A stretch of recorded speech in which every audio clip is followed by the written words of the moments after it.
Whatever mental health looks like for you, all of us are here for you. Spartans! What is your profession? We will encourage you, inspire you, and build confidence in you to truly be yourself and to tackle the world.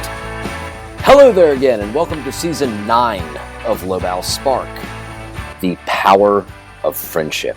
This season will focus on the close relationships we have with each other and the support that is so vital for all of us with ADHD and every neurodivergent. Today, we talk about ADHD and anxiety, how it presents itself in each of us, and what we do to combat it. Friends featured in this episode are Blushing Crafter, Leo Guinan, Dorsey McFadden, Terri Shubilla, and Guy Farmer. Lobow Spark is proudly supported by Terri Shubilla, Clair Simpson, Casey Elliot, Sarah Delano, Justin Allingham, Blushing Crafter, Jamie Young, Leo Guinan, and Kirk Hofstrom. Lobow Spark has started a fundraising effort for Crisis Text Line. We have a goal of $19 per episode, as $19 supports one person in their time of absolute crisis with their mental health.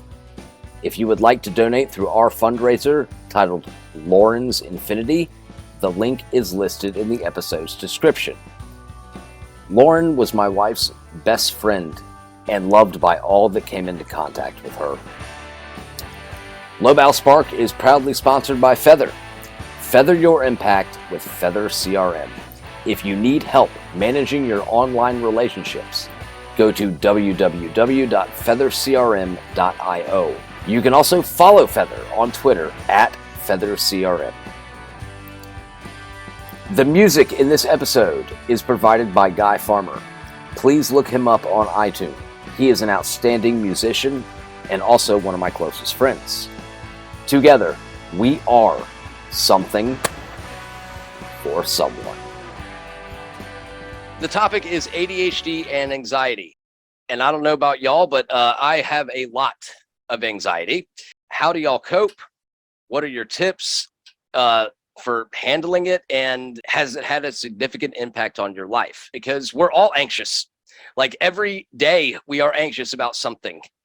So I just wanted to know how that presents itself in y'all. And Blushing, I would love to start with you, if that's okay. I have dealt with anxiety basically all my life. And in my case, it presents itself as panic attacks. Literally, people say panic attack, oh, then you must be afraid. No, actually, my body is like tightening the chest. I can't breathe. And all I can focus on is trying to breathe. And it's one of those basically full on overwhelm. Can't do anything, can't move. And if someone is there with me, that's awesome. But if they leave, everything gets worse. So, yeah. But that's something that's been happening to me since I was a young kid. And for those who don't know, I'm actually very freshly diagnosed after fighting for quite a while to get diagnosed. Literally, I got diagnosed last month, officially. But the anxiety is better now that I know what is going on, and I've actually kind of figured it out a while ago. So I don't qualify for panic disorder.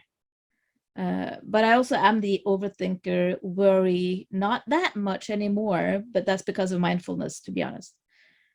Working with mindfulness for over 20 years will do that. Is there anything that you do that you use to combat it? Like any tips that you would have, or is it just kind of wait it out? Because I've heard a lot of people that get panic attacks, it's just waiting it out. Yeah, it is basically focus on breathing, try and not be tensing up because that makes everything worse.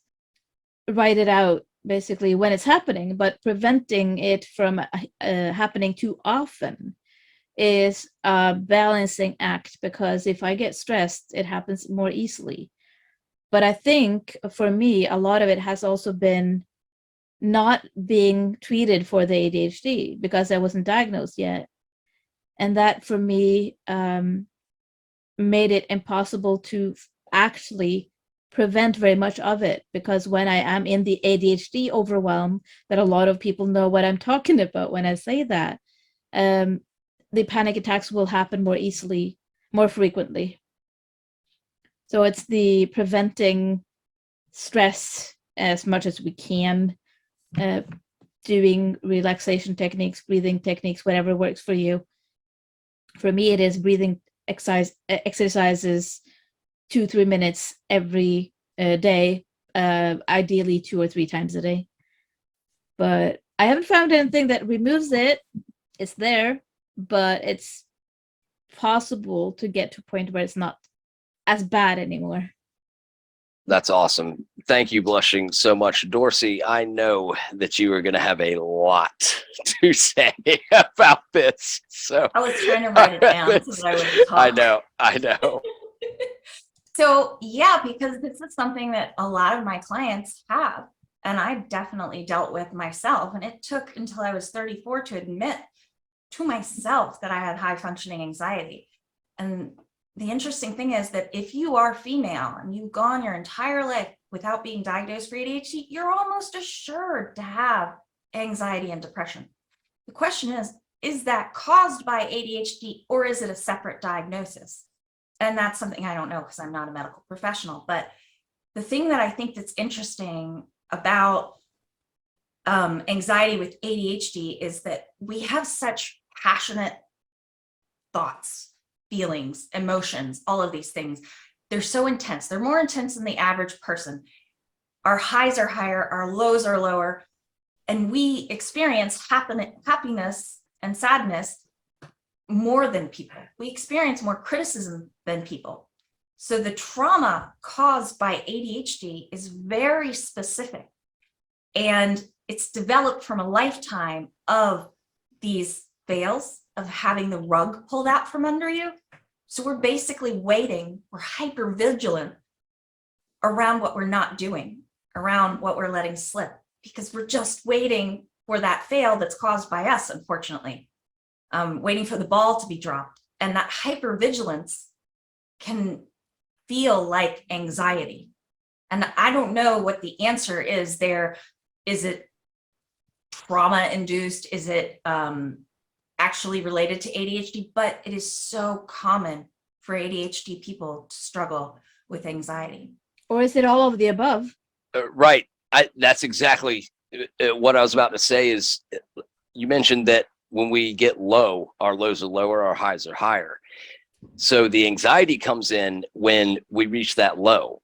But when we're high, we're euphoric.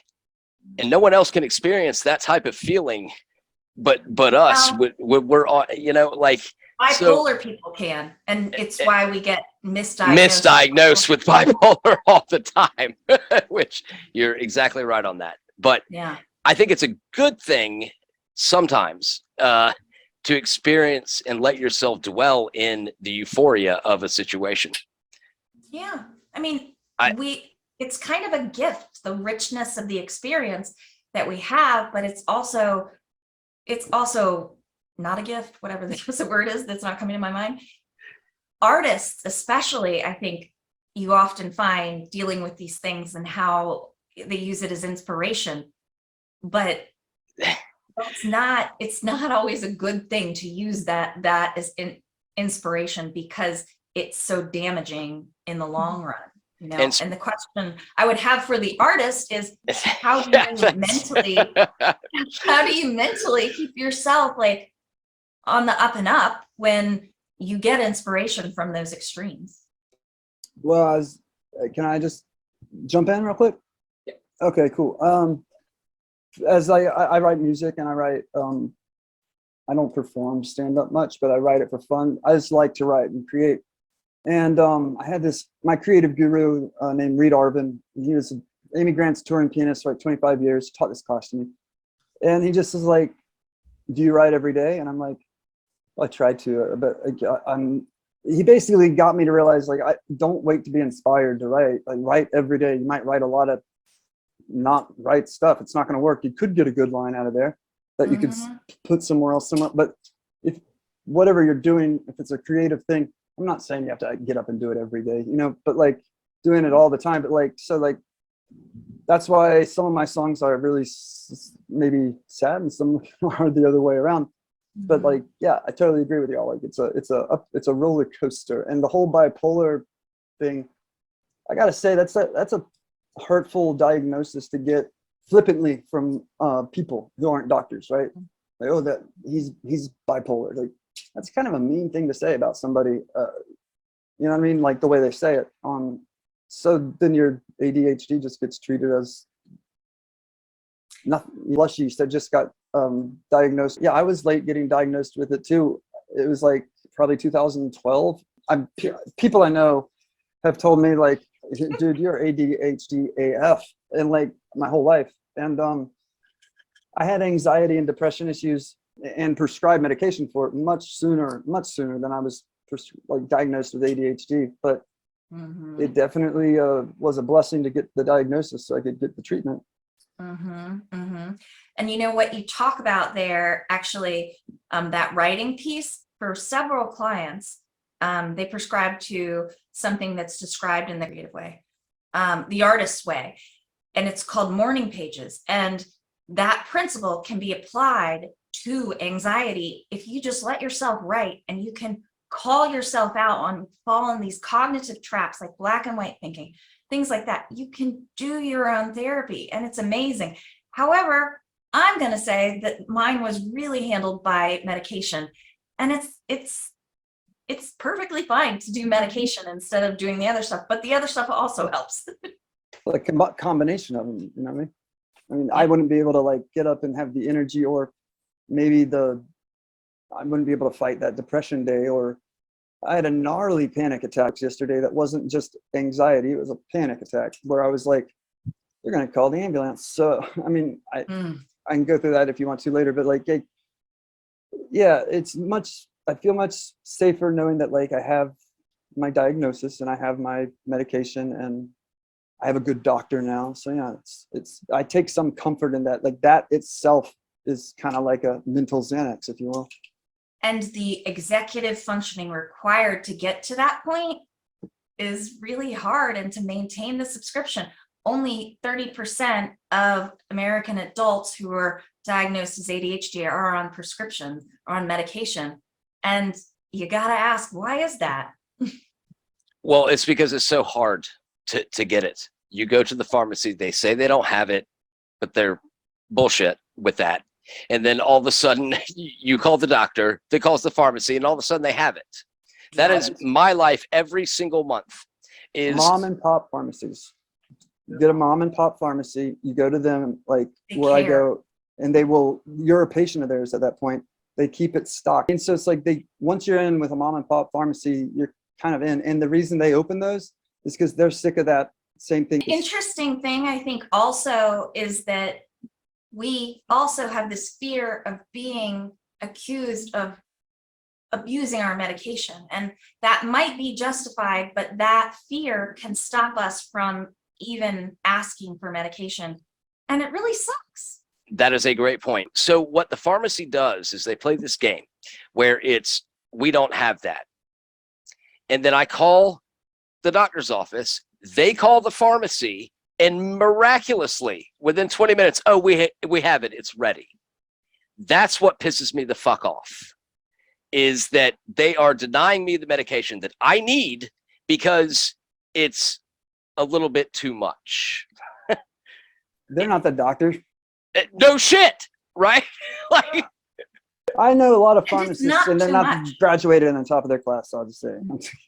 That's a lack of education and awareness on their part. It is not too much. Know that it is not too much. I agree with that. So, Terri, ADHD and anxiety. The first thing I was diagnosed with was depression in high school. That like didn't stick. Like I tried a couple medications, didn't like them, just kind of went through. And I don't know if it was because I was like 15, 16, talking about like that kind of stuff. I ended up getting more support from like teachers and parents and stuff. And that had helped. And then anxiety did start not long after that, to a manageable amount. But I think actually a lot of things that I was anxious about.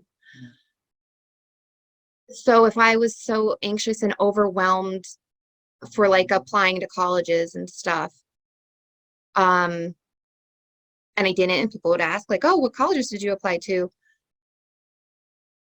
And I just went with the local community college because like it didn't matter when the fuck you applied to it. There, it was easy as shit. You knew you were getting in. And so I think a lot of things that I had said, like, oh no, I changed my mind. I'd like, oh, you know what? I want to go with this instead, or I want to go with that. Like, that's just what I prefer, or, have a good idea about this, was actually me trying to avoid anxiety and overwhelm that I've had on what I originally wanted. Because to me, I had been diagnosed finally with ADHD, figured that out and everything at 29. And, I started with depression at 15 and then anxiety soon after that. And it's been basically anxiety the whole time following. And I still get anxiety. But I think when I really identify my anxiety, what am I anxious about? It is always, oh my God, I'm going to fuck up. I'm going to fuck up. You're saying you're worried about fucking up, but like, that's, you don't make mistakes. You learn from mistakes. You know what I mean? Like, yes, yes, I know that. And logically, I tell myself that, but there's a very ingrained part inside of me. And I don't know if that's from, all my experiences throughout life, like no matter how positive I could be and try to change my mindset and all of that, there's still that anxiety. And I've gotten so used to it that I have developed such stomach issues from my anxiety. Like I do not know anymore, like if I'm hungry or if I'm nauseous, because it just happens so frequently. I have the same thing with stomach issues, but it's a result of the medication. Yeah. Oh, mine's definitely not medication. It's the anxiety. You guys need to look into the vagus nerve and calming your vagus nerve. It is the connection between the brain and the stomach. And there are many ways like humming to activate your vagus nerve. And it's an area of science that they really didn't know about until recently, but it's the second nervous system. Terri, let me ask you, do you think that you have self-compassion for yourself? I think I have been doing so much inner work on like trying to figure out what is actually my own judgment and not the ones put on by everybody else in my life. Like I have been fawning basically my entire life and becoming whatever people needed me to be, like that. Like I have never ever been like, this is my, like I'm worth this. If you can't reach me here, then too fucking bad. I have always been, oh, you're gonna give me the time of day, then like whatever the fuck you need. And then so with no that anxiety of I'm gonna fuck up is constant. Like they're not gonna want me around anymore if I fuck up. And they want me to do these things and they want me to do it this way. And I don't know how that works. And I only knew I've had ADHD for 2 years now. So I like, it's fear of I'm getting rejection. anxious right now talking about it. It is fear of rejection, anxiety about being rejected. That's 100%. If I ask you to go and look in a mirror and say, I love you, would that be hard for you? I mean, really? Maybe on camera, but. Well, no, it's hard for most people though. We think it's funny. It makes us uncomfortable. But the truth is that it's self-compassion. And we say these things, these hurtful things to ourselves to activate ourselves. We would never say to anyone else. We wouldn't put up with people saying to anyone else. So that's the lack of self-compassion. Yeah, but Dorsey, that's why we're doing these episodes, is so that Terri can get in front of the mirror and say, I'm a fucking badass, fuck you. Like that's I do when I'm driving, and right. Lizzo tells me to, or like Beyonce says, like, I look at the bitch and I'm my favorite bitch or something like that. I don't look in the mirror and I'm like, yeah, that's right. But I agree with you, Dorsey, is we are so down on ourselves all the time. That's why that is the reason for this podcast, is so people can stare at themselves in the mirror and say, I am a fucking badass. Deal with it. You know, that statistic about how many negative comments kids hear, ADHD kids, I think that there's a large part that leaves out that self-talk that hears that negative comment one time and repeats it 20 million times. I think that our self-talk is incredibly powerful. Oh, it absolutely is. It absolutely is. I spent 20 years, and Guy can attest to this. Actually, I'll have Guy tell a story about the teachers. He witnessed like how much the teachers hated me. They hated me because I didn't give a shit about what they were saying. So I'll leave the floor to Guy. Okay, first of all, not everybody hated you at all. Not all the teachers hated you. It's just that the ones that were horrible teachers, they did ride your ass a little bit. Came in after going out for football, and karma decided to teach him a lesson. And he came in on crutches, and this teacher, he didn't have his tie tied. He sits down in the chair. First day on crutches, sits down in his chair. And she made him get up and goes, go outside and don't tie your tie. I was just like, God, Miss Daisy, leave him alone. Like, but he had some traumatic teacher experiences. He had some great teachers too. We had a lot of positive adult teacher type people in our lives growing up.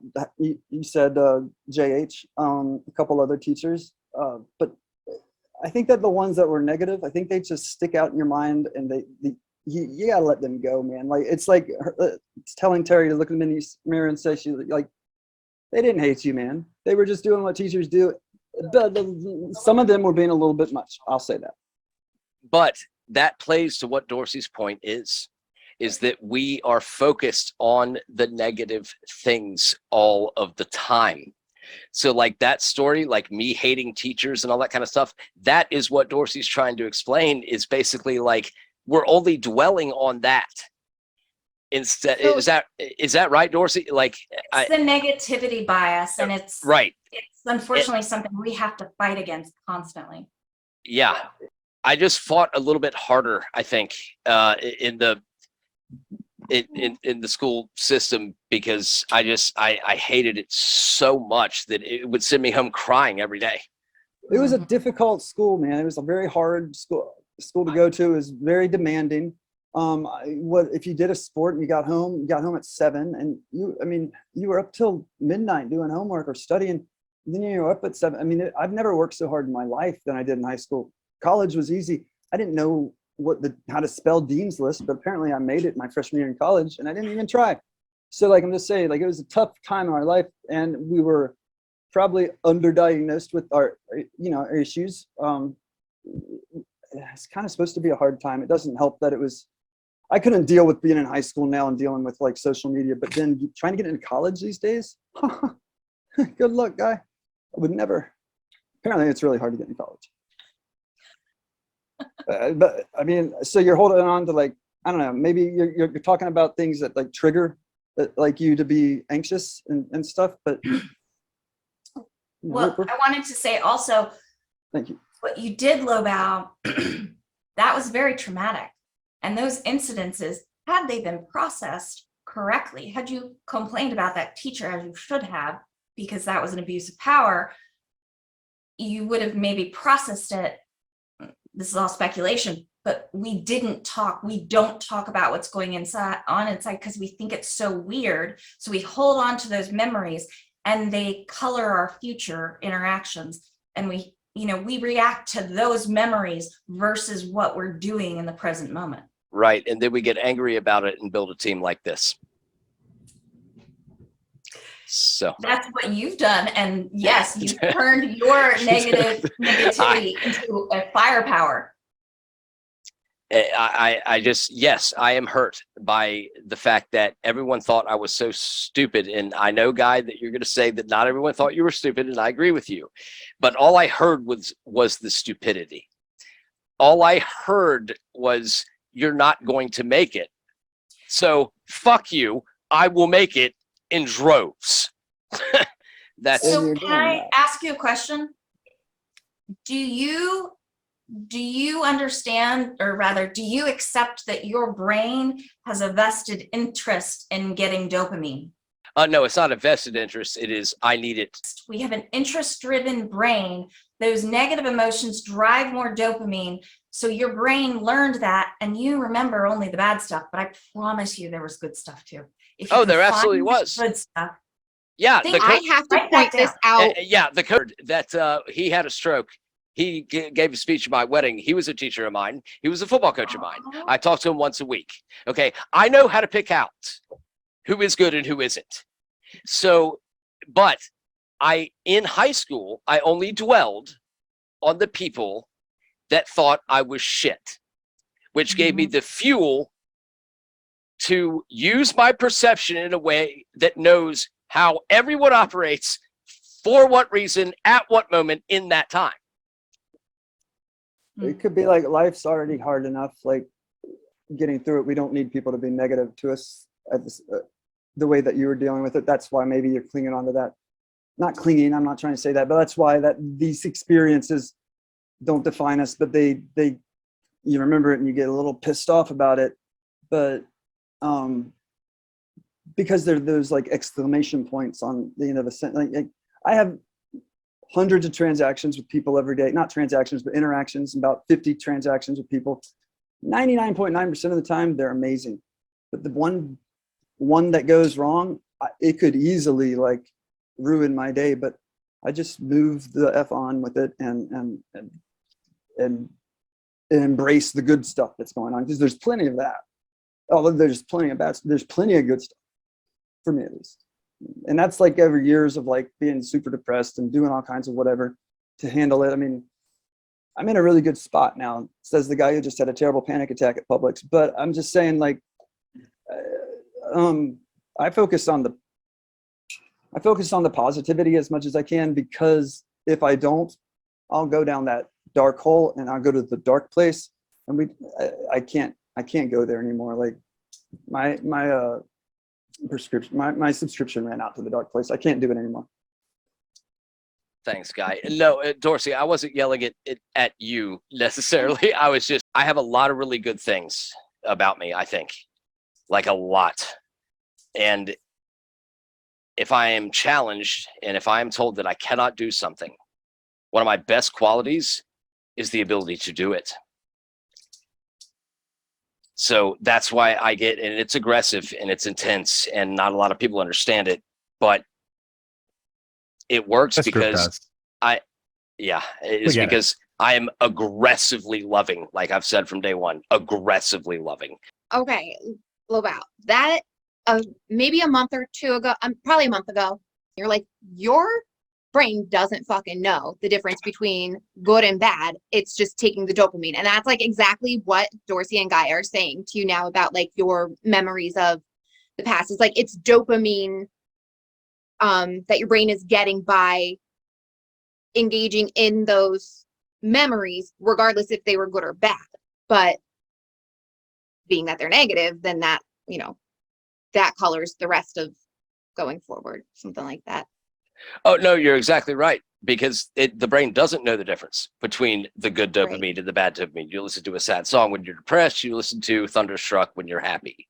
The thing is, with me, the sad dopamine translates into aggression dopamine. But the aggression is out of love.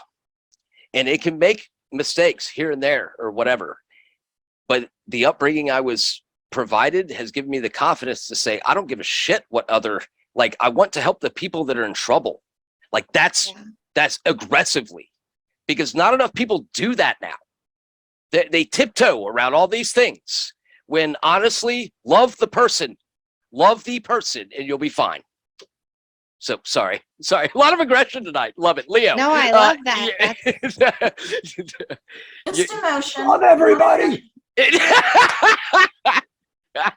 But Leo, ADHD and anxiety, your take on this. So, so anxiety was kind of my initial foray into the whole ADHD thing because no idea there was ADHD, right? And so I kind of just went about my merry life until, I was finishing up college, just found out that I had a kid on the way, like all of a sudden the real world was like hitting really fast. And so I remember sitting in, it was like a final exam, I'm pretty sure. And like, just the, like, all of a sudden this like bizarre feeling like radiating in my chest. And of course I have no idea what the hell this is. Right. So I finished my exam because, you've got to do that first. Right. And then went to the ER. And so that was kind of my initial foray into like anxiety. And so I ended up, being diagnosed with anxiety and put on medication for that. And then kind of, getting into corporate life and trying to conform and constantly hearing like the things that I was doing wrong and like not focusing on the things that I did really, really well. Like I'd be setting like all sorts of, like super high, like performance things across the board, but they'd be like, but you do this like one thing, it's like this lack of attention to detail or, whatever. And it was kind of just this like harping on. And so kind of as I like was going through my career, like I ended up having to like, increase dosages of the anxiety medication. Then it kind of became like anxiety and depression. And like that wore me down. And then I was like, well, I've also got like sleep apnea. So I have to like have this medication to like keep me awake.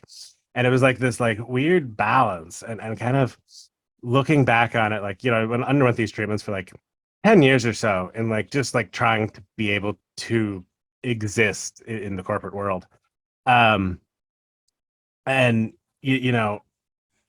like it's those constant messages and like, Dorsey was saying the repeating those like negative messages over and over. So it's like I'd get like a little piece of negative feedback at work and like, kind of like Lobow here, like I'm still like thinking about some of that feedback that I got like when I first started like, working, like my first manager was, telling me some of this stuff and like it still just like constantly replays. And so that's actually like why the pandemic really helped when all of a sudden I was able to just like work from home. And that's when I was able to kind of realize that like I didn't need to live that way. And yeah, I think the whole like anxiety and depression thing, and ADHD are just they're so tightly linked there because that's one of the first things that can kind of be externally seen.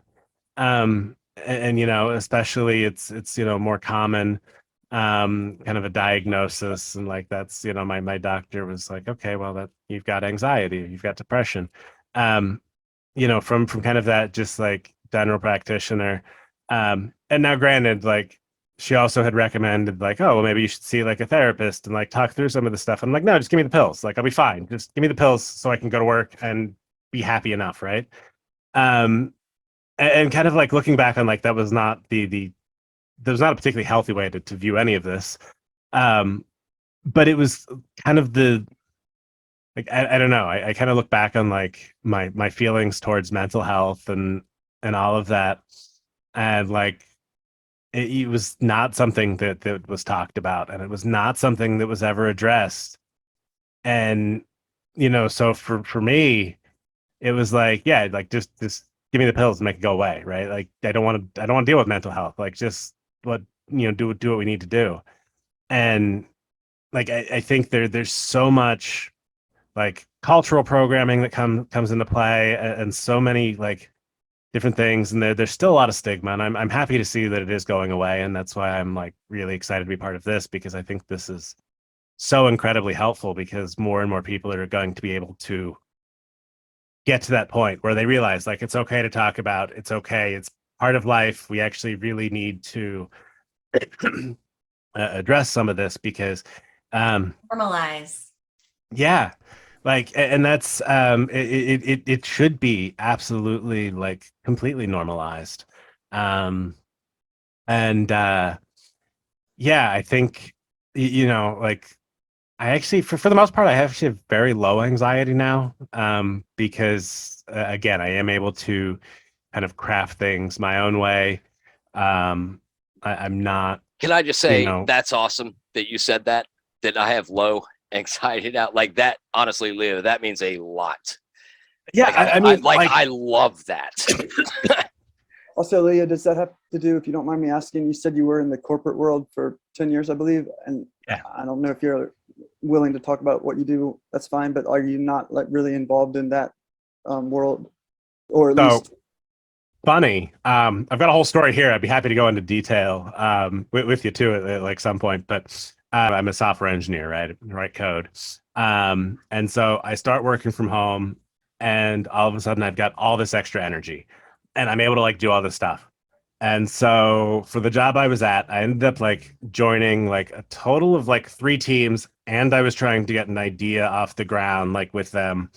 And essentially I got it after about 3 months of like just pushing myself and doing all of these plans. Like I got to a meeting with a VP who essentially was like, yeah, we don't do things that way. Like if you think you've got an idea, like you should just go do a startup or whatever. So I was like, I'm going to do that. And I quit the next day. And I realized very quickly I had no idea actually how to launch a startup. So I spent about 7 months or so attempting to kind of do my own startup, and eventually shut that down because again, no clue what I was doing at that point. So now I do work like with a startup that is fully remote. They are fully supportive of me doing things on the side in addition to the work I do for them. And oh, that was the other thing, because yeah, they told me that if I built anything like that I was talking about with them while I was there, like they would own it, even though they weren't going to give me any resources for it. So that was the big impetus to be like, well, then fuck you. Like, what like what are we doing here? Intellectual property, basically. Yeah, and so yeah, that was the push that led me to just like quit. But yeah, it's incredible what the right environment can do, and that's a big part of it for me. Like you know I'm still like I'm dealing with a bit of like burnout. I definitely push myself too hard for too long for things that like I didn't care about, and so there are still times when I'm like I can't do quite as much as I want, as I think I should be able to do, because I I used to be able to, but I burn out. And You don't have the off switch. yeah, I don't, and that's something that I've learned to deal with, and so I've managed to adapt, and I can do different things now to kind of just yeah, I just kind of offset what I can do in terms of coding with kind of other skills, and so I started building up just a whole bunch of different skills to support that. And I've become much more rounded, like, because that's you know, I was saying when he's talking about harnessing the power of ADHD. So it's like you just said it a different way. yeah, Beautiful. It's beautiful. I'm it glad is it's working beautiful. out. Yeah, definitely has not been the smoothest road, because put myself through a lot of like stress that, looking back, I was like, I probably didn't need to do it that way. But it's one of those, like, the impulse was there, and I followed it, and it was the right decision, even if not executed quite the right way.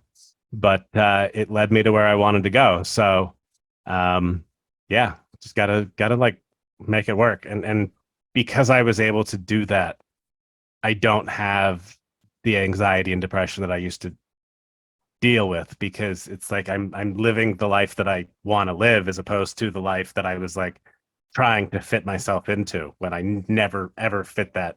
That's important. That is huge. Like, that is the most important thing. But how do you can you guys tell us how you figured that out? That's what I was gonna say. Right. I have a question too. Is how do you go from living the life that you want to live to living the life that you want to live? Coaching. Coaching therapy. It was like, because it was kind of like, I kind of realized like, okay, first of all, like, as I said, I kind of burn out on like the programming aspect. And so I was like, well, maybe I don't want to be a programmer. I want to be a writer. And then so like, I'm just going to like write a ton and do all of that. But also like, I'm going to make videos and podcasts, and I'm going to start a business, and I'm going to do all this stuff. And I just tried to do everything all at once, and I did none of it particularly well, which again was a big reason that it was like not as smooth as it could have been, because all I knew is that like, yeah, it totally was. Like, it was the most ADHD thing ever, and it was like, I'm just going to do all the things now. Yeah, again, like, it wasn't the smoothest approach, but it was also the most ADHD thing ever. And just like, I'm going to do it all, and I'm going to figure it out. And so now I can like pick and choose aspects of it. And I'm like, oh, I want to like podcast about this. I'm going to write about this. So I'm going to like write this code that does that. And it all like kind of comes together in a delightful ADHD box.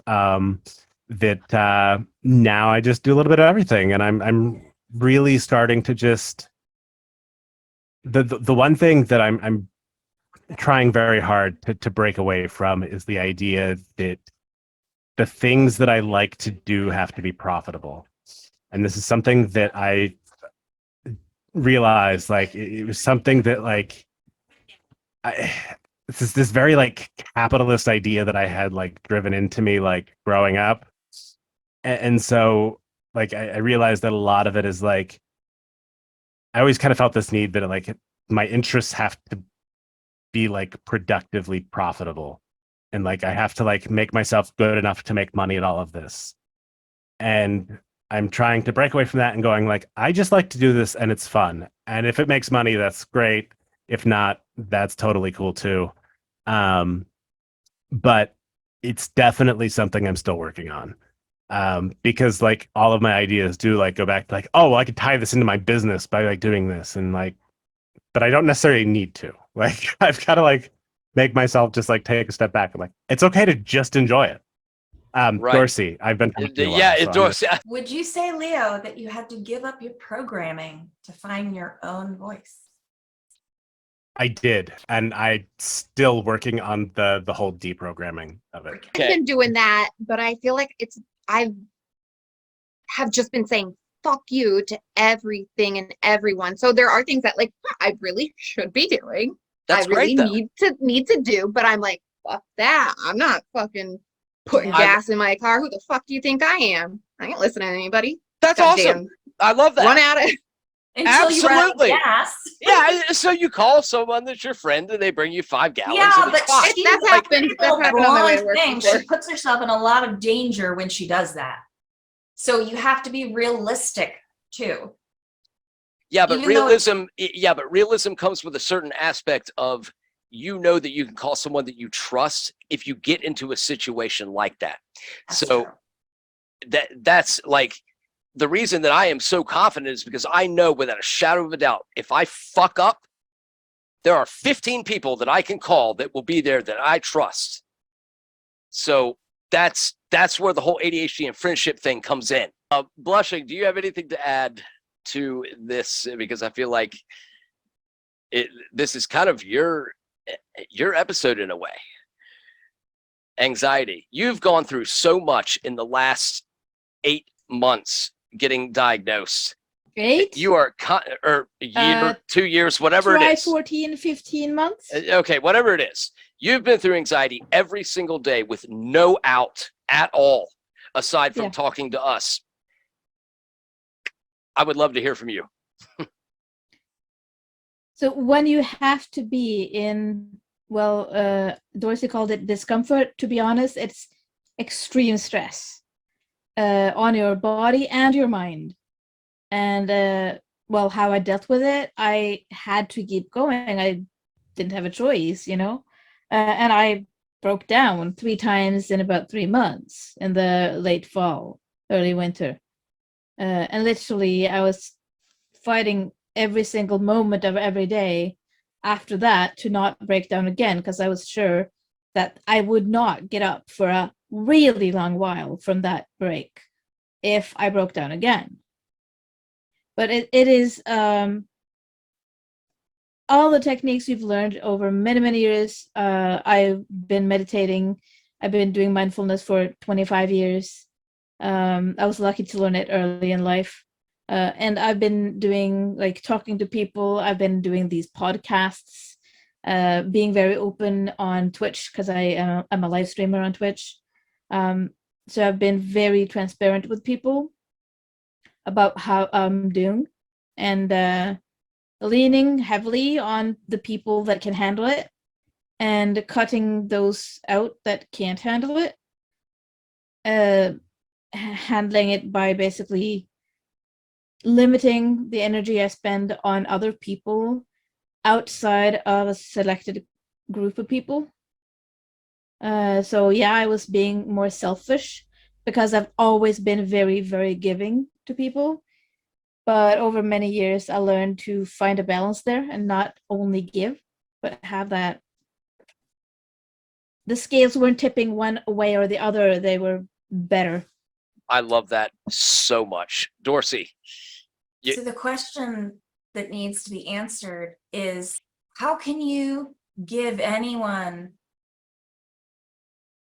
anything if you can't hold back for yourself? If you don't have anything to give, you can't be there for other people.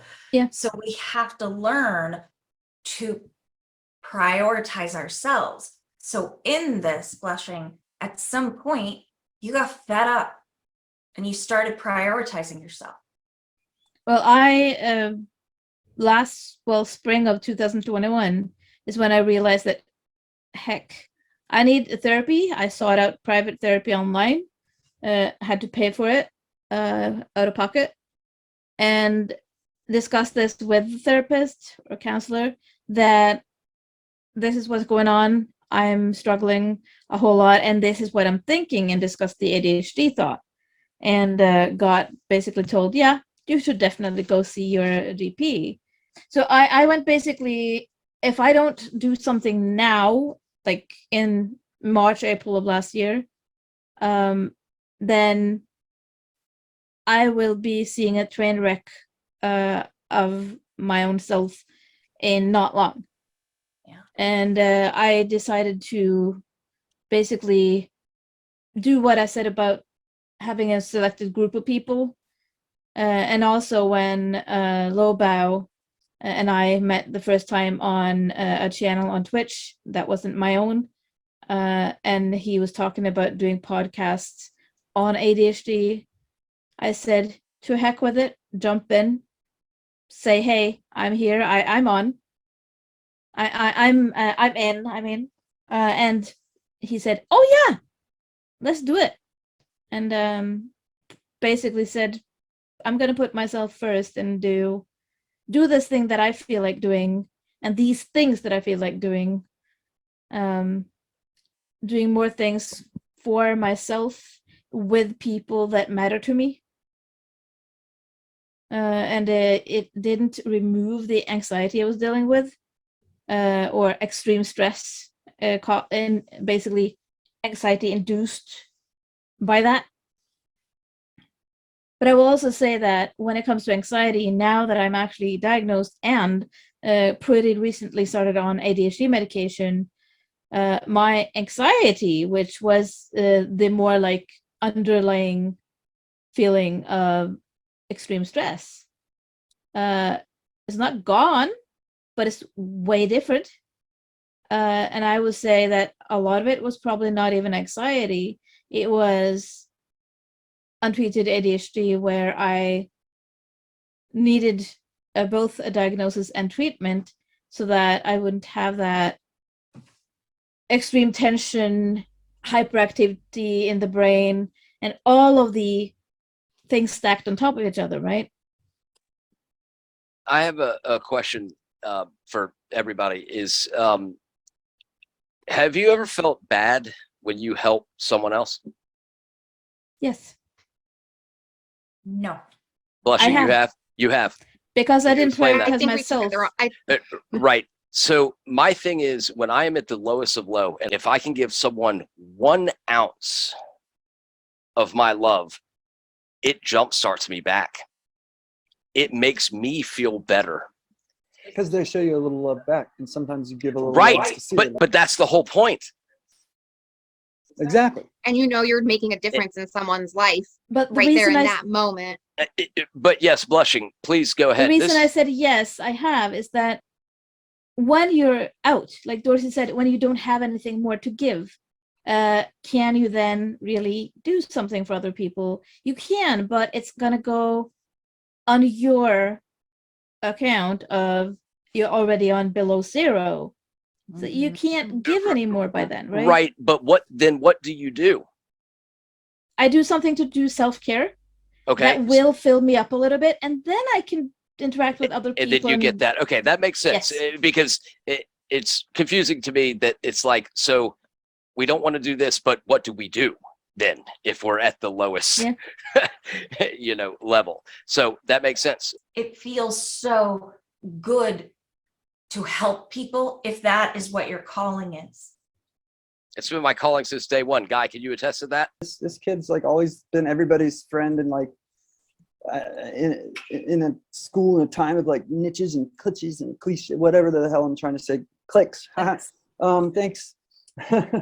No, he broke all the barriers. Like everybody knew. Everybody asks me like how he's doing.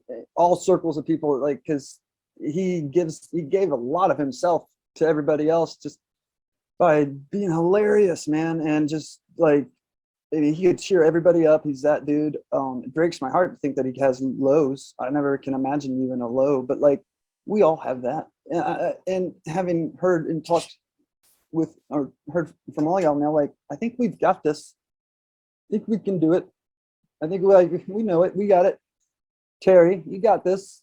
Leo, you got this. Dorsey, no, she's got this. Blushing, you just what you've done for yourself in the last 8 months, and it's like, congratulations, good for you. Like that's so amazing. Like you went to the doctor and you said, I have a problem, and then you went to, you actively fought the problem, and you asked for help, and we have a problem doing them. It's tough. So good on you. That is awesome. Okay, so I think it's time for what are we most proud of for right now? I went through a very hard week without medication, and that was very difficult to remember what that felt like, to be so powerless and confused and all of those things. And I did that so that I could try a new medication, and trying new things is really hard for us and scary. But when we can embrace that experimentation attitude, amazing things can happen. And the new medication I'm on is really good, and I'm really excited about it. Okay, that is fantastic. I love that, actually. Okay. So, Leo, what are you most proud of? I was quite proud of myself last week for like not working while on vacation, which is tough. And then I got COVID. So figuring out how to let myself ramp back up without expectation of performing 100%. I've been easing myself in the last couple of days and just doing what I can. And that's been big, because I cannot be sick. Like I can't, because it just sit down and do nothing. Like I can't. Well, can't the good news is I didn't have a choice. So, okay. Well, that helps. Also, that's huge. Blushing, what are you most proud of? Lately, I've been figuring out what's good for me and what do I want and like and love in a different way than before. Because I've been fighting for years and years and years and years, right? And yes, I'm still fighting. My medication that I've been on for just a week and a half isn't magically going to work on really low dosage for a good while yet. And I've been tracking and writing the last week and a half, almost 2 weeks. So for me, that's something basically I couldn't do before because honestly, too much chaos, too much fighting to be heard for like almost a year and a half. And before that, it was just basically everything was chaos. So I'm proud of lately, the past week and a half, being able to organize this, these thoughts, these reactions, even writing some of that down, but also making myself a priority in a different way and going, you know what? Yes, I'm going to give to others in the way that I usually do. And I have my own schedule that I follow. But I'm saying, hey, I am important too. I love that so in a much. in a different way than before. I love that so much because you have spent so long fighting for the feeling that you have now. Can I just say she That's sounds it. like she's Yeah. really like you sound like you're like, yeah, I got this now. Like we haven't spoken before, but like it feels like the way you're talking I'm getting about it there. with such confidence. I'm Yeah, definitely getting there. I'm not there getting yet, there. but yeah, I'm getting there. Cool, man. That's awesome. Congratulations. Honestly, blushing, like that is a massive thing to be proud of. You have been through more than arguably any of us in terms of the medication situation. I am so proud of you. Fuck yes. Guy, what are you most proud of? Well, I'm on day 2 of a 5-day vacation from work, and I never take time off from work, so that's rad. I'm really proud of finding your house today.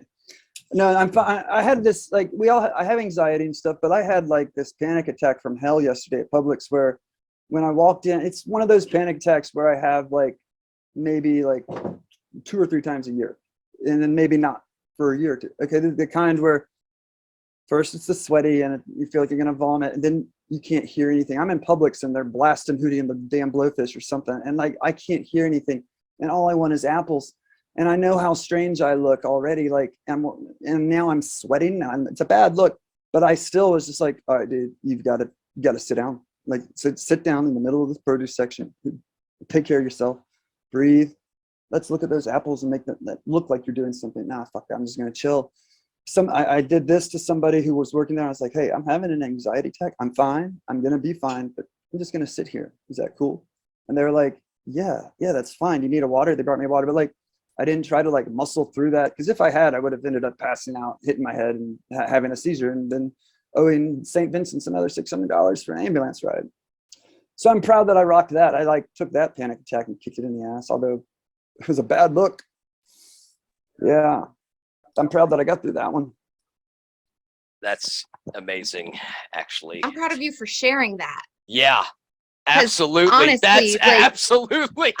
We've all I talked shared it about with the this whole stuff, but damn we've never store. actually shared like, hey, this happened just Yeah. yesterday, or like I had to sit down and tell some, like, because I'm almost afraid to like say any of that, because I'm like, Don't yeah, be. I had to, like, I had to have my like people at work take me down to the urgent care before, because I was like, oh yeah, I can't breathe, and they're like, why is your body moving like that? I'm like, I don't fucking Ask know, for but help, man. it's not Everybody's cool. generally, we all love each other and care about each other, and the people you work with, they don't want to see you. They want you to be your best, and you want to, I work with Yeah. some people that really take care of me, and I take care of them. Like, it's an amazing group of people I get to work with. And what we do is in our industries, we're helping other people with their medications. And at the end of the day, that's super freaking rad to do. But like, yeah, it's rad. And like, sounds like I'm happy to share anything, but like, yeah, I shared that with the whole store at Publix. So why not tell y'all? I appreciate it. Thank Let's you. normalize abnormality. Yeah. So, Terri, do you have a most proud of? I'm really trying to be intentional about when I do start to make plans to move forward and do this and that and everything else again, that I know it is me, and they're my wants and desires and needs and everything. So actually, and this is so silly, I saw this activity book. It's a Lisa Frank, which I fucking loved Lisa Frank when I was little growing up. Like I had all the shit with like the little like kind of like a trapper keeper thing, but a mini one for your markers and whatnot.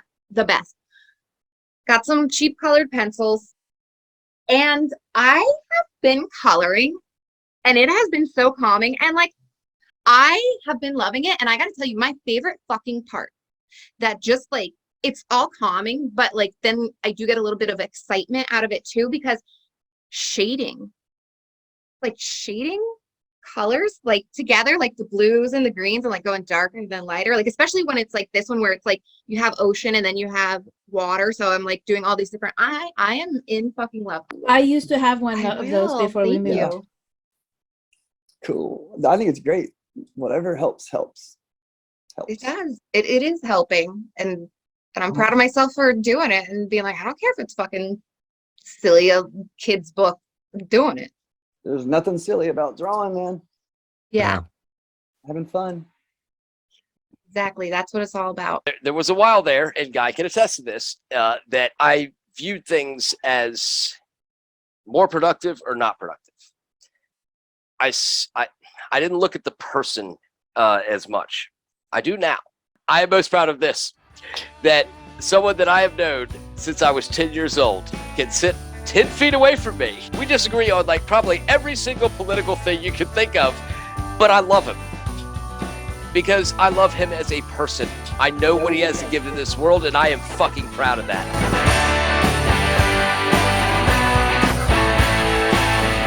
What is your profession?